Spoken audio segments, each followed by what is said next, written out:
అన్నం పెట్టే రైతులు కాంగ్రెస్ ప్రభుత్వం దిగజారుస్తోందని ఎమ్మెల్యే సునీత లక్ష్మారెడ్డి అన్నారు. రైతులకు యూరియా ఇవ్వడంలో ప్రభుత్వం పూర్తి విఫలమైందని మండిపడ్డారు. రైతులకు యూరియా అందించాలని శివంపేటలో రైతులతో కలిసి రాస్తారోకో చేశారు.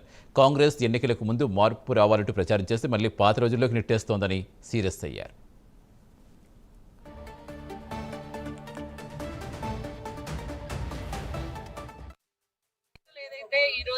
పంట ఏదైతే ఉందో పెట్టుబడి పెట్టుకొని అప్పులు సప్పులు చేసి నాట్లు వేసుకుందామంటే నాటుకు సంబంధించినటువంటి అల్పుడు మందు లేదు.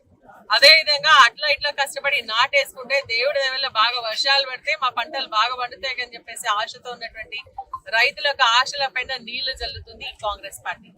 వారికి సంబంధించినటువంటి ఏదైతే యూరియా సరఫరా కావాలో ఆ యూరియా సరఫరా చేయకపోవడం వల్ల ఈ రోజు పనులన్నీ కూడా మానుకొని రోడ్లెక్కి అదే విధంగా మరి పిఎస్ఎస్ లో చుట్టూ తిరిగేటువంటి పరిస్థితి ఈ రోజు కలుగుతుంది. ఆ రోజు రైతు ఓట్లు దండుకోవడానికి మేము అన్ని విధాలుగా రైతు రాజ్యం తెస్తామని చెప్పి అన్నారు.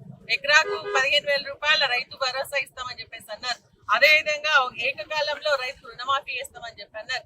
అదే విధంగా బోనస్ ఇస్తామని చెప్పేసి అన్నారు. మరి అదే విధంగా రైతుకు సంబంధించి కౌలు రైతులు కానీ కూలీ రైతులకు కానీ వాళ్ళకి ఖచ్చితంగా 12,000 రూపాయల ఆర్థిక సహాయాన్ని అందిస్తామని చెప్పి కనీసం ఒక్క మాట అయినా నిలబెట్టుకున్నారా మీరు అని చెప్పేసి మేము ఈ సందర్భంగా అడుగుతాం.